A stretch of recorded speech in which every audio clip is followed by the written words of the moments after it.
பேரு பிபி சுஹு முகமது. கிட்டத்தட்ட 8 வருஷமா நான் மன அழுத்தத்துக்கு உள்ளாக்கப்பட்டேன். ஏன்னா என்னுடைய சொந்த குடும்பத்தாரனால பாலின வன்கொடுமைக்கு ஆளாக்கப்பட்டு காயமுடையவளா நான் இருந்தேன். 10 வயசுல இருந்து தொடங்குச்சு. நான் குடும்பத்தாரனால பாலின வன்கொடுமைக்கு ஆளாக்கப்பட்டேன். இது தொடர்ந்து 10 வயது வரைக்கும் நடைபெற்றது. சில நேரத்துல கண்ணாடியில என்னை பார்த்து நானே ரொம்ப அசிங்கப்பட்டுப்பேன். நான் அழகா இல்லைன்னு நினைப்பேன். என்னுடைய உடல் அமைப்பை பார்த்து நானே அசிங்கமா இருக்குன்னு நினைச்சுப்பேன். எனக்கு அவமானமா இருக்கும். இதன் காரணமா நான் மன அழுத்தத்துக்கு உள்ளாக்கப்பட்டேன். இதன் காரணமா நான் அதிகமா என்னுடைய கைகளை அறுத்துப்பேன், என்னுடைய கால்களை அறுத்துப்பேன். மேலும் இதுக்கு நான் எந்த விஷயத்துக்குமே பிரயோஜனம் கிடையாது. அதனால நான் அழகா இல்லைன்னு உணர ஆரம்பிச்சேன். மேலும் என்னுடைய முகங்களையும் கூட நான் கிழிச்சுக்க ஆரம்பிச்சேன். எப்ப பாரு எனக்குள்ள நீ எதுக்கு உயிரோட இருக்க, மறிச்சிடுன்னு ஒரு சத்தம் கேட்டுட்டே இருக்கும். ரோடுக்கு போனா அங்க ஏதாவது வண்டி வந்து இடிச்சிடும், உன்னை செத்துருவேன்னு சொல்லிட்டு எனக்கு சத்தம் கேட்கும். எனக்கு நல்லா நினைவு இருக்கு. ஒரு தடவை நான் தூக்க மாத்திரைகளை அதிகமா உட்கொண்டேன். அதன் காரணமா என்னுடைய குடும்பத்தார் என்ன மருத்துவமனைக்கு சேர்த்தாங்க.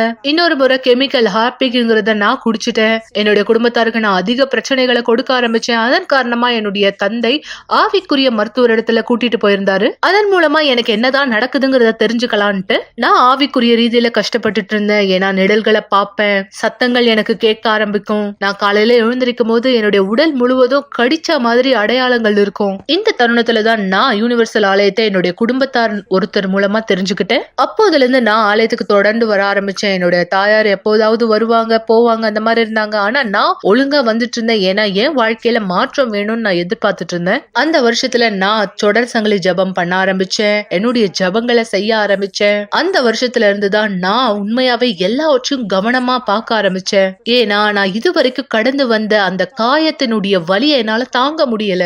அந்த தருணம் நான் தேவனிடத்துல பேசினேன். தேவனே எனக்கு உதவி செய்யுங்க, என்னுடைய ஜபத்துக்கு பதில் கொடுங்கன்னு நான் தேவனிடத்துல பேசினேன். நான் குணமாக்கப்பட்டேன். மன அழுத்தத்துல இருந்து விடுதலையாக்கப்பட்டேன். இனிமேலும் எனக்கு தற்கொலை எண்ணங்கள் இல்ல.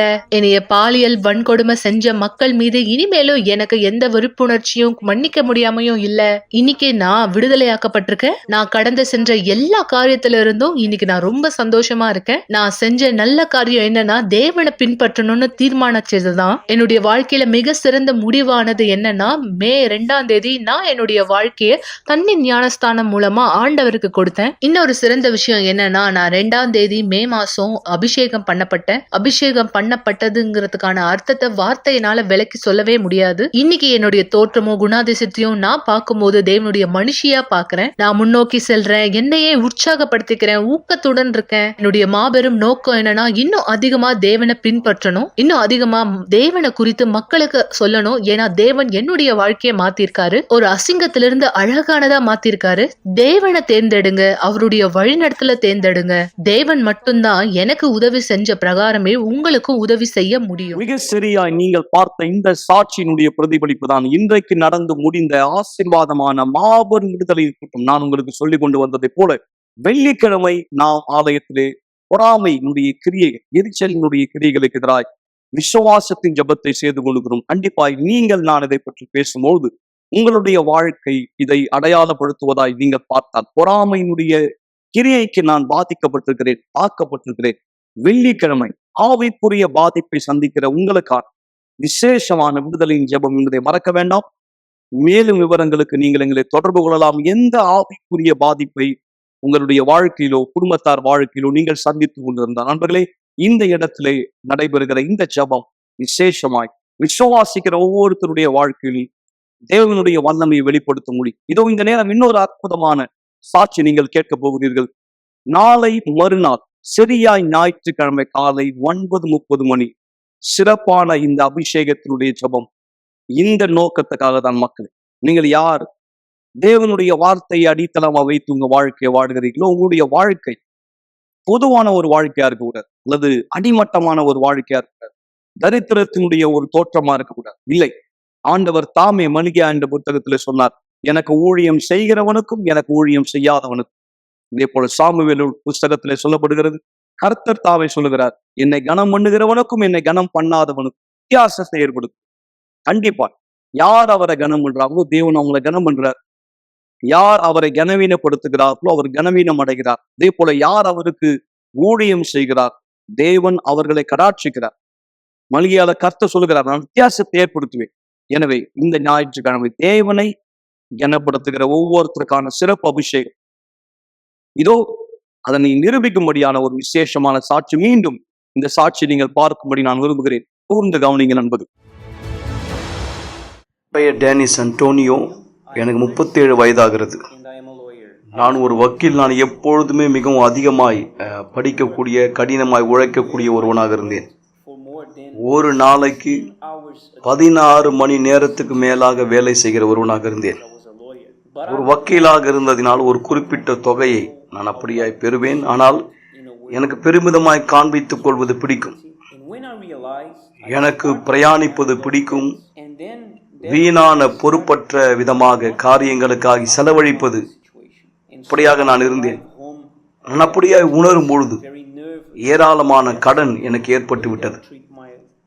எப்படி அதை சரிபடுத்துவது என தெரியாமல் மிகவும் பதற்றமான, பாதிப்படைந்த ஒருவனாக நான் வீட்டுக்கு வருவேன். மூர்க்கமான ஒருவனாக வீட்டுக்கு வருவேன். அதாவது என் மனைவியிடத்தில் நான் பேசிய விதம், கண்டிப்பா இதற்கு என் மனைவி ஒரு காரணம் அல்ல, அது அவளுடைய பிரச்சனை அல்ல. எப்படி விஷயங்களை பிரித்து பார்ப்பது எனக்கு தெரியல. அதாவது நான் வெளியில சந்திக்கிற பண சம்பந்தமான பிரச்சனையை வீட்டுக்குள்ள நான் எடுத்துக்கொண்டு செல்வேன். அதனால அன்றாடம் ஏராளமான பிரச்சனை, ரொம்ப பதட்டமான ஒருவனா மாறினேன். ஏராளமான சண்டைகள் உருவானது. ராத்திரி நேரத்துல எனக்கு தூக்கம் இருக்காது, என்னால தூங்க முடியாது. அதனால விடிய காலையில என்னால வேலைக்கு போக முடியாது, அது காலையில எழுந்து. ஏன்னா அதனால ஏற்பட்ட மன அழுத்தம், மன உளைச்சல், சரீர பாதிப்பு மட்டுமல்ல, மன ரீதியான பாதிப்பு கூட. அந்த நேரமே எனக்கு ஆலயத்துல என்ன மாதிரியான காரியங்கள் செய்துட்டு இருந்தாங்கன்னு தெரியும். எனக்கு தெரியும், நான் தேவனிடத்துல என்னுடைய பொருளாதார சூழ்நிலையை கொண்டு சென்றால் கண்டிப்பா கர்த்தர் அந்த சூழ்நிலையை மாற்றுவார், எனக்கு தெரியும். ஆனா நான் ரொம்ப பெருமையா இருந்தேன், ரொம்ப பிடிவாதமா இருந்தேன். அடிமட்டமான ஒரு நிலைமைக்கு நான் தள்ளப்படுற வரைக்கும் இனிமேலும் எதுவுமே செய்ய சக்தி இல்லை என்ற அளவுக்கு. அதாவது ஏன்னா என்னுடைய அறிவு, மனுஷ ரீதியான அறிவு, என்னுடைய படிப்பு, என்னுடைய திறமை, அதன் மூலமா நான் சரிபடுத்தலான்றதை நிரூபிக்கிறதுக்காக நான் முயற்சி பண்ணேன். என்னுடைய பெருமை, எனக்கு தேவனுடைய உதவி தேவைன்றதை நான் உணர முடியாம என் கண்களை மறைச்சிடுச்சு. நான் என்ன செய்வேன், ஆலயத்துக்கு போவோம். அதாவது 22, 23 வருஷமா நான் ஆலயத்துக்கு போயிட்டு இருந்தேன். ஆனா நான் முதற்கனியை தொட்டு கொண்டு இருந்தேன். என்னுடைய வாழ்க்கை வட்டத்துக்குள்ளதான் சுற்றி வந்துட்டு இருந்தது. என்னால அதுல இருந்து வெளியே வர முடியல. ஒரு ஸ்னோபாலுக்குள்ள இருக்கிற மாதிரி தான், ஒரு வட்டத்துக்குள்ள இருக்கிற மாதிரி தான் என் நிலைமை இருந்தது. 2020ஆம் ஆண்டு அப்போதான் என்னுடைய சொந்த வாழ்க்கை மேல என்னுடைய பார்வையை நான் செலுத்த தொடங்கினேன். ஆலயத்துக்கு போவேன். அது ஜனவரி மாதம் 2020. என் மனைவி உண்மை தன்மையா இருந்தாங்க. அவங்க தேவனுடைய வார்த்தைக்கு கீழ்ப்படுகிறவங்களா இருந்தாங்க, தேவனை மதிக்கிறவங்களா இருந்தாங்க, முதற்கனியில தேவனுக்கு உண்மையா இருந்தாங்க. அவங்க வாழ்க்கை முன்னோக்கி சென்றது. ஆனா என் வாழ்க்கை முன்னோக்கி போல. என் மனைவி இடத்துல நான் பரிசுத்தாவை பார்த்தேன். அப்பதான் நான் தேவனிடத்துல சவால் வைத்த, ஆண்டவரே, நீங்க என் மனைவிக்கு என்ன கொடுத்துறீங்களோ அது எனக்கு வேணும், நீங்க என் வாழ்க்கையை மாத்தணும். அப்பதான் நான் தேவனுக்கு உண்மையா இருக்க தொடங்கினேன். முதற்கனியில உண்மையான என் வாழ்க்கையின் எல்லா பகுதியிலையும் உண்மையா இருந்தேன். எல்லாமே மாறதை நான் பார்த்தேன். என் வாழ்க்கையில முன்னாடி எனக்கு தூக்கம் இருக்காது, இரவுல நான் பிற்பாடு நல்ல உறக்கம் வந்தது. முன்னாடி எனக்கு திருமணத்துல பொறுமை இருக்காது, இப்ப எனக்கு பொறுமை இருந்தது. நான் இரவுல ஒழுங்கா உறங்குறேன்றதை நான் பார்த்த போது அது எனக்கு நிலைமையை கொடுத்தது. மறுநாள் நான் என்னுடைய பணியை தொடரும்படி அதுல எனக்கு எந்த ஒரு பிரச்சனையும் இல்லாம இருந்தது. முன்னாடி கிடைக்காத பல கான்ட்ராக்ட் கிடைச்சது. என் கையில பணம் வந்ததை நான் வர்றதை நான் பார்த்தேன். முன்னாடி பணத்தை நான் தேவையில்லாத பிரயோஜனமற்ற காரியத்துக்கு பணத்தை செலவழிப்பேன். ஆனா இப்போ என்னுடைய பொருளாதாரத்தை எப்படி புத்தி உள்ள விதத்துல நான் செயல்படுத்தணும்னு தெரிஞ்சுக்கிட்டேன். என்னால என் கடன்களை அடைந்து தீர்க்க முடிந்தது. யாருக்கிட்ட எல்லாம் கடன் வாங்கணும், எல்லா மக்களுடைய கடனையும் அடைச்சேன். நான் அவங்க எல்லார்கிட்ட கடனை திரும்ப கொடுத்துட்டேன். என்னால பார்க்க முடியுது, ரொம்ப சீக்கிரமா நான் அந்த கடன்களை அடைச்சிட்டேன். என்னால கவனிக்க முடியாது. ஏன் என்னால கடன் அடைக்க முடியலன்னா, ஒரே நபருக்கு நான் 2-3 தடவை திரும்ப அந்த பணத்தை கொடுத்துருக்கேன் அப்படின்னு சொல்லி நான் நிதானிச்சேன், கவனிச்ச பிற்பாடு ஒரே தடவை முழு தொகையா கொடுத்து நான் அவங்களுக்கு எல்லாத்தையும் அடைச்சேன். எவ்வளவு நான் என் நேரத்தை வேலையில கஷ்டப்பட்டு வீணாக்கியிருக்கேன், அதாவது உழைப்புன்ற பேர்ல வீணாக்கியிருக்கேன் நான் கவனிக்க முடிஞ்சது. 16 மணி நேரம் நான் வேலை செய்தது. அதுக்கு பிற்பாடு நான் அந்த வேலை நேரத்தை குறைக்க ஆரம்பிச்சேன். ஒரு நாளைக்கு ஏதாவது சொல்லணும்னா ரொம்ப குறைஞ்சிது. ஒரு நாளைக்கு 6-7 மணி நேரம் தான் நான் வேலை செய்யும்படியா பிற்பாடு மாத்திக்கிட்டேன். எல்லா கடனையும் அடைஞ்சு தீர்க்கதை நான் பார்த்தேன். அந்த அளவுக்கு அதிக நேரம் வேலை செய்ய வேண்டிய அவசியமே இல்லாம, அதே சமயம் நான் உங்களுக்கு பதட்டமா இருந்த மாதிரி பதட்டமா இருக்க வேண்டிய அவசியமே இல்லாம நான் எல்லா கடனையும் அடைச்சேன். திருமணம் ஒரு ஆசீர்வாதமான திருமணம். இன்றைக்கு நல்லா வேலை செய்யறேன். எனக்கு எந்த ஆரோக்கிய குறைபாடும் கிடையாது, பதற்றம் இல்லை, தலைவலி இல்லை, நல்ல உறக்கம் இருக்கு. இன்னைக்கு நான் வேலையை பற்றி பேசும்போது தேவனுக்கு மகிமை பரிசுத்தாவின் மூலமாய் எனக்கு தேவன் வழிகாட்டுதல் கொடுக்கிறாரு. என்னுடைய வேலையை நான் எப்படி முன்னோக்கி செல்லணும்னு சொல்லி இன்னைக்கு நான் இடங்களை வாடகைக்கு விடுறேன். என்னுடைய சொந்த வீடு, என்னுடைய சொந்த கார்கள், என்னுடைய மோட்டர் பைக் இருக்கு. என் வாழ்க்கை முற்றிலுமா மாற்றப்பட்டிருக்கு. தேவனுக்கு மகிமை, பரிசுத்த ஆவியினால எல்லாமே நடந்து கொண்டிருக்கிறது. நான் இப்ப வருத்தப்படுற ஒரே விஷயம், ஏன் நான் தேவனை முன்னாடி சோதிக்கல அப்படின்னு. ஏன்னா என் வாழ்க்கையில் நான் அநேக காலங்களை வீணாக்கிட்டேன். 23 வருஷம் ஒரு வட்டத்துக்குள்ள சுற்றுன மாதிரி என் வாழ்க்கை முன்னோக்கி போகல. இன்றைக்கு நான் கற்றுக்கொண்டேன் தேவனை என்னுடைய வாழ்க்கையில முதலாவது வைப்பதனுடைய முக்கியத்துவத்தை குறித்து. மீண்டும் நிகழ்ச்சியில வரவேற்கிறேன். ஒரு வாழ்க்கை மாற்றத்தினுடைய அதி அற்புதமான சாட்சியை நான் உங்களுக்கு முன்வைக்க விரும்புகிறேன். நண்பர்களே, பரிசுத்த ஆவி தாமே ஒருத்தர் வாழ்க்கைக்குள் வரும்போது என்னென்ன மாற்றங்கள் ஒரு நபருடைய உட்புறத்திலும் வெளிப்புறத்திலும் ஏற்படுகிறது. அதாவது வாழ்க்கை மாற்றம் சாத்தியம் இல்லை என்று அநேகர் யோசிக்கிறார்கள். நான் உங்களுக்கு சொல்லுகிறேன், மனுஷனால் எது முடியவில்லை, தேவனால் முடியும். ஒருவேளை இத்தனை வருட காலம், ஏன் இந்த வருஷம் தொடங்கி இந்த 5.5 மாத காலம் வரை ஏறத்தாழ 6 மாதம் முடிய போகுது, உங்க வாழ்க்கை இதே நிலைமையில் இருப்பதாய் நீங்கள் பார்த்தால், நீங்கள் ஆண்டவருக்கு ஒரு வாய்ப்பு கொடுத்தால், பரிசுத்த ஆவிக்கு ஒரு வாய்ப்பு கொடுத்தால், அவருடைய ஆலோசனையை நீங்க எடுத்துக்கொண்டால் உங்க வாழ்க்கை உள்ளும் புறமும் நிச்சயமாய் மாற முடியும். அதி அற்புதமான இந்த சாட்சியை நீங்கள் கூர்ந்து கவனிக்கும்படி விரும்புகிறேன். தொடர்ந்த நிகழ்ச்சி நாம் இணைந்திருக்கலாம்.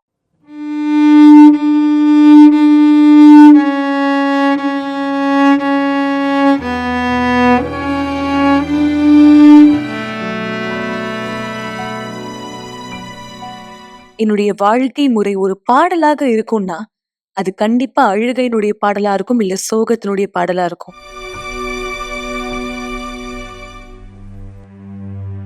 என்னுடைய கஷ்டங்கள் துவங்குச்சு. நான் ரொம்ப சின்ன வயசுல இருக்கும்பொழுதே அது எல்லாமே எனக்கு ஆரம்பிச்சுது. அந்த இடத்துக்கு பிற்பாடுதான் என்னுடைய சோதனைகள் துவங்க ஆரம்பிச்சுது. அப்பத்துல இருந்தே தேவன் மீது எனக்கு கோபம் ஏற்பட ஆரம்பிச்சுது. ஏன்னா என் வாழ்க்கையில மட்டும் ஏன் இப்படி நடக்குதுன்னு என்னால புரிஞ்சுக்க முடியல. நான் என்னுடைய குடும்பத்தாரோட கோவப்பட்டேன், என்னுடைய அம்மாவோட நான் கோவமா இருப்பேன். இந்த பிரச்சனை எல்லாமே என்னை போதை பழக்கத்திற்கும், கஞ்சா இலைய பயன்படுத்துற பழக்கத்துக்கும், குடிப்பழக்கத்துக்கும் கொண்டு போச்சு. நான் என்னுடைய கிளாஸ்க்கு போகாம அதுக்கு பதில் குடிக்க போயிடுவேன். நான் 13 வயசுல இருக்கும் பொழுது ஒரு சூழ்நிலை வந்து ஏற்பட்டது. நான் என்னுடைய வீட்டுக்கு முன்னாடி நின்று குடிச்சிட்டு இருக்கும் பொழுது போலீஸ் அங்க என்ன பிடிச்சிட்டாங்க. இந்த சின்ன வயசுல எனக்கு குடிக்கிற பழக்கம் இருக்கிறத அவங்க கண்டுபிடிச்சிட்டாங்க. என் குடும்பத்துக்கு நிறைய பிரச்சனை நான் இப்படியே கொண்டு வந்துட்டே இருந்தேன். நான் வாலிப வயசுல இருக்கும் பொழுது கல்லறையில எடுத்த ஒரு புகைப்படமானது இருக்கு. அதிக நேரமா நான் இருக்க விரும்புற ஒரே இடம் கல்லறை மட்டும்தான். எதிர்த்து நிற்கக்கூடிய குணம் எனக்கு இருந்தது. தேவனை காயப்படுத்துற எல்லா விஷயத்தையுமே நான் செய்ய ஆரம்பிச்சேன். அப்பதான் அவரை பத்தி நான் தெரிஞ்சுக்க முடியும். நானும் என்னுடைய நண்பர்களும் கல்லறைக்கு போவோம். அங்க இருக்க சவப்பெட்டிகளை உடைச்சு எடுப்போம்.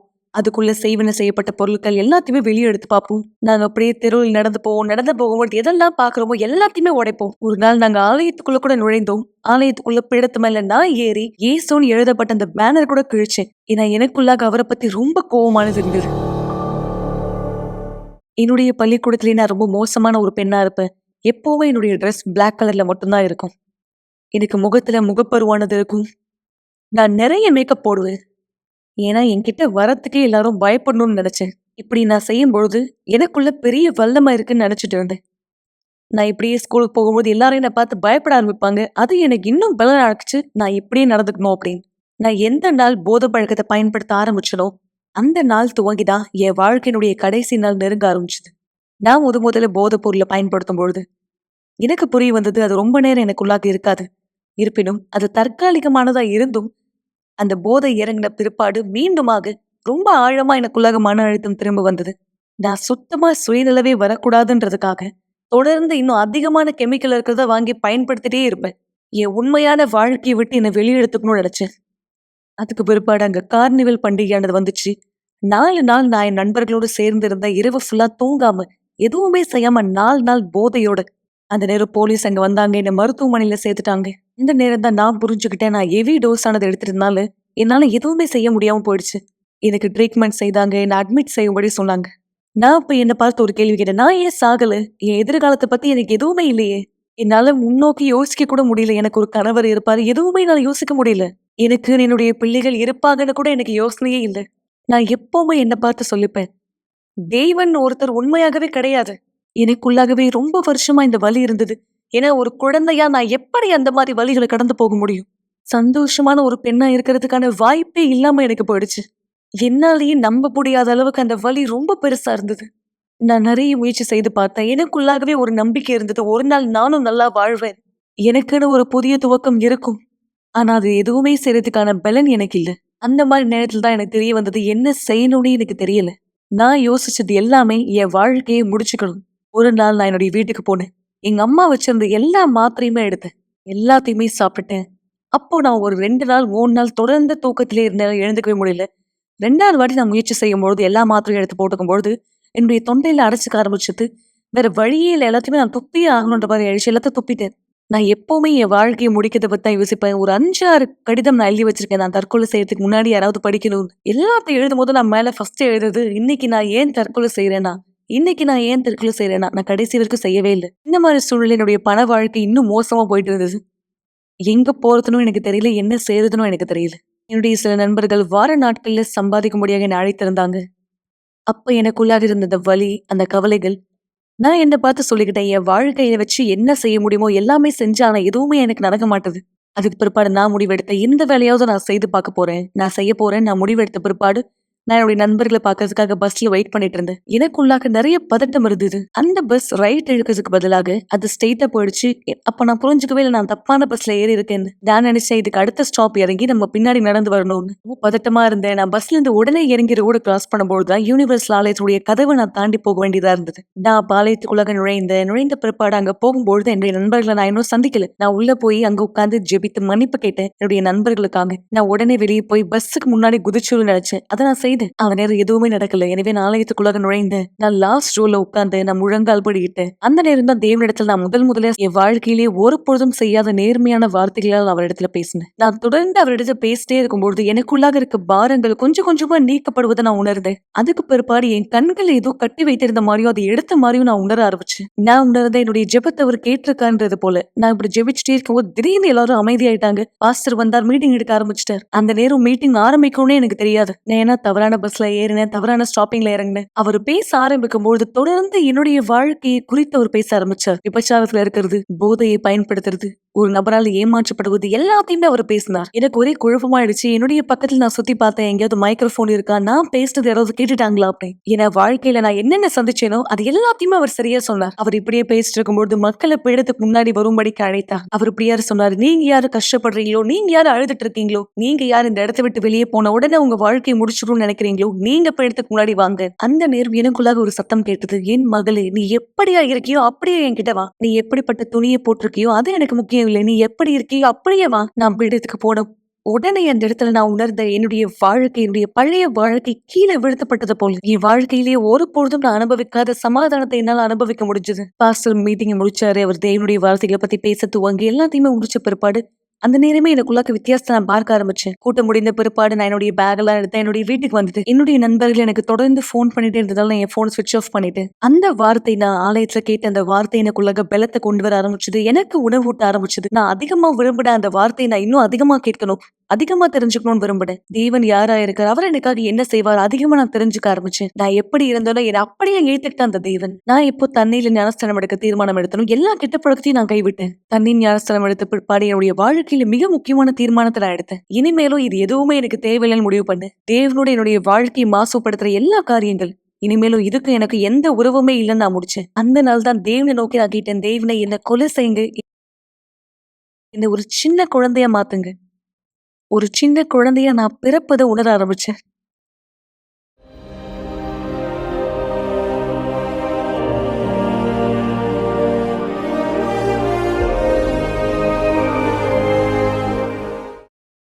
சிறப்பு நிகழ்ச்சி முடிந்த உடனே தானியேல் உபவாசமானது துவங்குச்சு. நான் என்னுடைய வீட்டுல தேவனுடைய ஆவியை தேடினேன். தேவனோட நினைச்சுக்க ஆரம்பிச்சேன். அந்த நேரம் நான் என்னை ரொம்ப சிறுமையா உணர ஆரம்பிச்சேன்.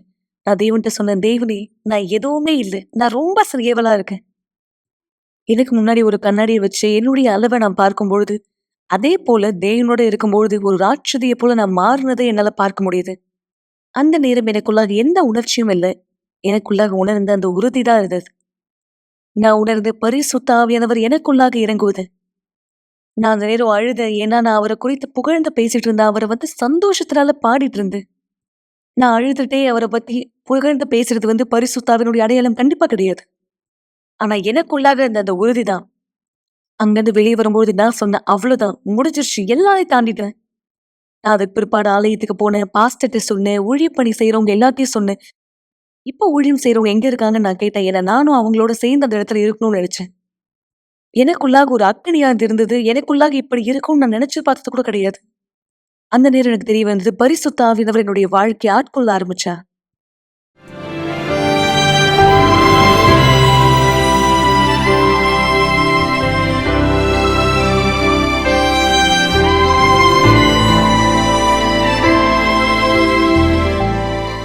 என்னுடைய பண வாழ்க்கை சிறந்ததா மாற ஆரம்பிச்சது. நான் எப்படியாக விரும்புறேனோ அதே போல எனக்கு ஒரு கணவர் கிடைத்தார். அவர்தான் என்னுடைய இளவரசனா இருக்கார். என்ன ஒரு இளவரசியை போல அவர் நடத்துறார். என்னுடைய குழந்தைகள் ஆசீர்வாதமா இருக்காங்க. நாங்க எல்லாருமே சேர்ந்து ஒரே விஷயத்துல வேலை செய்யறோம். தேவன் எங்களுக்கான வழிகாட்டுதலை கொடுத்தார். ஒரு மியூசிக் ஸ்கூல் நாங்க ஆரம்பிக்கும்படியாக. நாங்க முதலாவது ஒண்ணு வீட்லயே ஆரம்பிச்சோம். அங்க பசங்களுக்கு சொல்லிக் கொடுக்கும்படியாக. பிற்பாடு நாங்க வேற இடத்துல ஆரம்பிச்சோம். நிறைய கம்பெனி நாங்க ஆரம்பிக்க ஆரம்பிச்சோம். பரிசுத்த ஆவியானவர் எனக்கு உறுதியானதை கொடுத்தாரு. நான் பிரச்சனைகளை கடந்து போவேன். இருந்தாலும் அவரோட சேர்ந்து நான் ஜெயித்து வருவேன். பரிசுத்த ஆவியானவர் எல்லாமே இதுதான் என்னுடைய வாழ்க்கையா இருந்தது. ஆனா இப்போ நான் வாழ்க்கிற வாழ்க்கை பரிசுத்த ஆவியோடு வாழ்வது. இதுல எது சிறந்தது நீங்களே தேர்ந்தெடுங்க.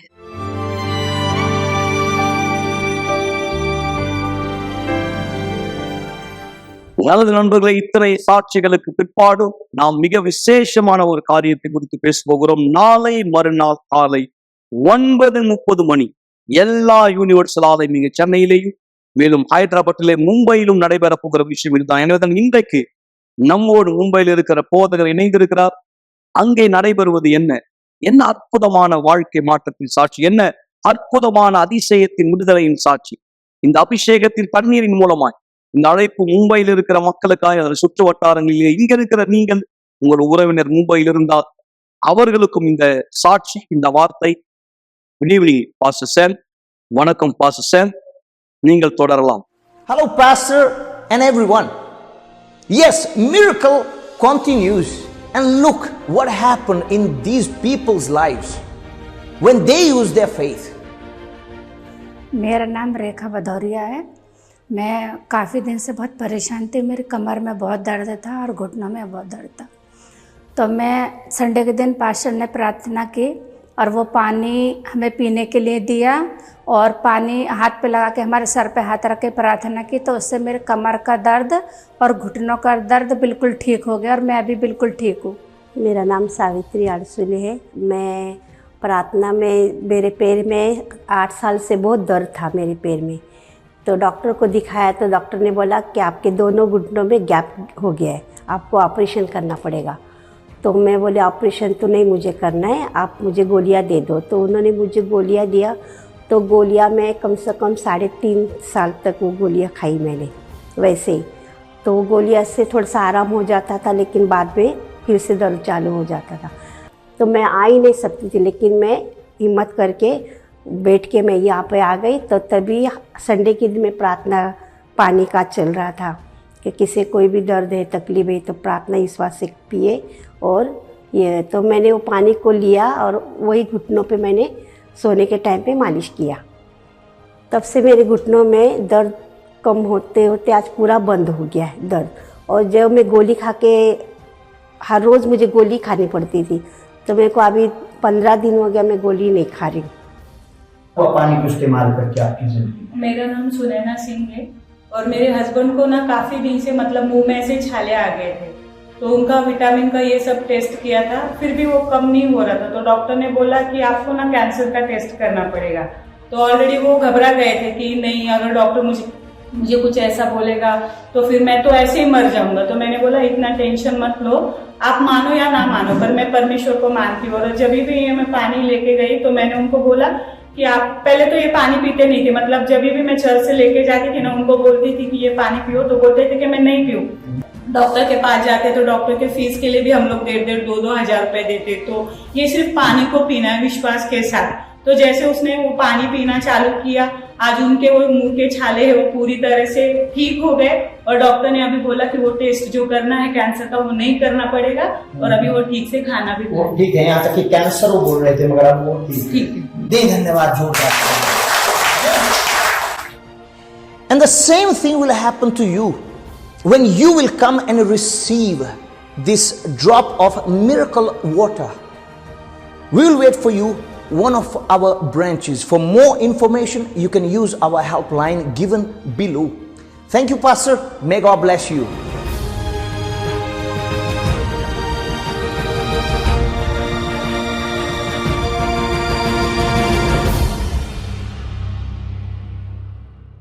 மிக நன்றி பாஸ்டர் சாம். நண்பர்களே, இந்த நேரம் நீங்கள் கேட்ட இத்தனை அற்புதமான சாட்சிகள், மேலும் போதகருடைய சிறப்பு அழைப்பு, கர்த்தர் தாமே அங்கே மும்பையில் இருக்கிற மக்களுக்கும் இந்த காரியத்தை செய்து கொண்டிருக்கிறார். இங்கே சென்னையிலும் நாம் அதுதான் செய்ய போகிறோம், ஹைதராபாத். எனவே எங்களோடு இணைந்திருங்கள். வருகிற ஞாயிறு காலை 9:30 மணி, நாளை மறுநாள் நீங்கள் எங்கள் சிறப்பு விருந்தினர் தண்ணீரை ஆயத்தப்படுத்திக் கொள்ளுங்கள். இது ஜெபத்தின் தருணமா இருக்கிறது. ஒரு கிளாஸ் தண்ணீரை ஆயத்தப்படுத்திக் கொள்ளுங்கள் அல்லது தொலைக்காட்சிக்கு அருகாமையிலே வாருங்கள். இந்த நேரம் உங்களுக்கான ஒரு சிறப்பு ஜெபத்தை நாம் செய்ய போகிறோம். சர்வ வல்லமையான தேவனை, ஆண்டவராகிய இயேசுவின் நாமத்தினால் இத்தனை சாட்சிகளுக்காய் நாங்கள் உமக்கு நன்றி செலுத்துகிறோம். இந்த சாட்சிகள் உன் வார்த்தையினுடைய நிஜமாக்குதலுக்கு ஆதாரம். எனவேதான் உம்மை கனம் பண்ணுகிறவர்களை நீர் கனம் பண்ணுகிறீர். உடைய வார்த்தையின் மீது விசுவாசம் வைக்கிறவர்களுக்கு அற்புதங்கள் நடைபெறுகிறது. இன்றைக்கும் யாரெல்லாம் இந்த நிகழ்ச்சியை ஜாய் டிவி வழியாக அல்லது யூடியூப், ஃபேஸ்புக் வழியாக பார்த்து கொண்டிருக்கிறார்களோ, எந்த இடத்தை சேர்ந்தவர்களா இருந்தாலும், எந்த பாஷையை சேர்ந்தவர்களா இருந்தாலும், ஏன் எந்த நம்பிக்கையை சேர்ந்தவரா இருந்தாலும், இன்றைக்கு இந்த வார்த்தை இவர் விசுவாசித்தார், இந்த சாட்சிகளை விசுவாசித்தார், இவர் உள்ளத்துக்குள்ளே ஒரு புது நம்பிக்கை பிறக்கும்படி செய்யும். எல்லா பழைய எண்ணங்கள் விலகட்டும், எல்லா சந்தேகமான எண்ணங்கள் விலகட்டும். ஒரு கடுகளவா இருந்தாலும் அந்த சந்தேகம் வேரோடு பிடுங்கப்படட்டும். உங்கள் கரத்திலே பிடித்திருக்கிற, தயார்படுத்தியிருக்கிற இந்த தண்ணீரை அபிஷேகிக்கிறேன். இதிலிருந்து இந்த நேரத்தில் விசுவாசத்தினால் பருகுகிறவர்கள் வார்த்தையின் மீது, பெயரின் மீது, வல்லமையின் மீது ஒரு அடையாளத்தை, ஒரு அற்புதத்தை, ஒரு அதிசயத்தை அனுபவிப்பார்கள். இந்த தண்ணீரை ஆசீர்வதிக்கிறேன் தேவன். ஒவ்வொரு குடும்பங்களை ஆசீர்வதிக்கிறேன். இந்த இரவு சமாதானமான இரவா இருக்கு. உனக்கு நன்றி செலுத்துகிறேன் ஆண்டவராகிய இயேசுவின் பெயரால். ஆமென்.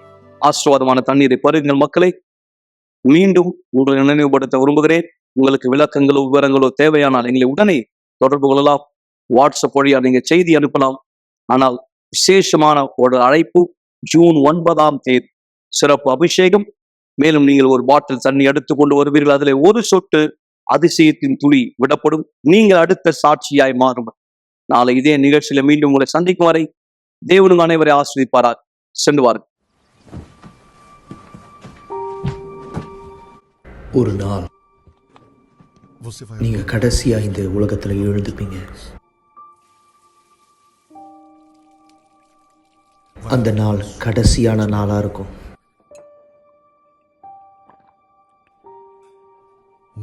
கடைசியா ஒரு முறை நீங்க காலை உணவை சாப்பிடுவீங்க.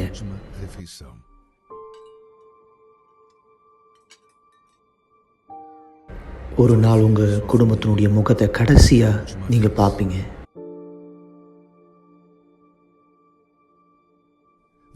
உங்களுடைய கடைசியான வார்த்தையை சொல்லுவீங்க. உங்களுடைய கண்கள் கடைசியா ஒரு முறை சிமிட்டும்.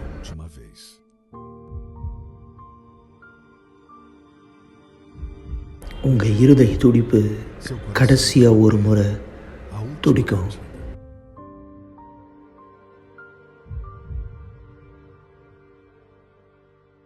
நீங்க கடைசியா ஒரு முறை மூச்சை இழுத்து விடுவீங்க.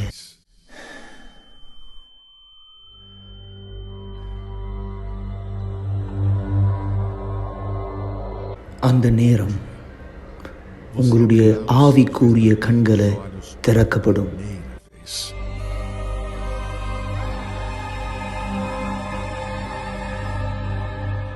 அந்த நேரத்தில் நீங்க புரிஞ்சுப்பீங்க எந்த அளவுக்கு உங்களுடைய ஆத்மா உண்மையானது அப்படின்னு.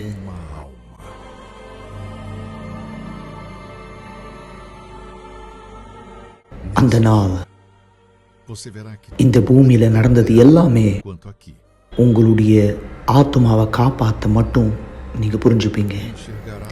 கடைசியா ஒரு முறை நீங்க அதை பார்க்குற நேரம் உங்க ஆத்மாவை வந்து கொண்டு போறது யாரு?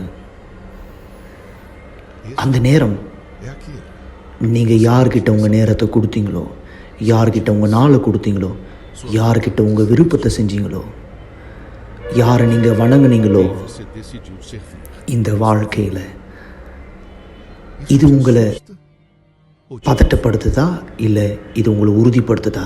உங்கள் கடைசி நாள் இந்த பூமியில் உங்களுடைய முதல் நாளாக அமைய போது பரலோகத்தில் தேவனோடு சந்தோஷமா அல்லது நித்திய கால மரணம் நரகத்தில்?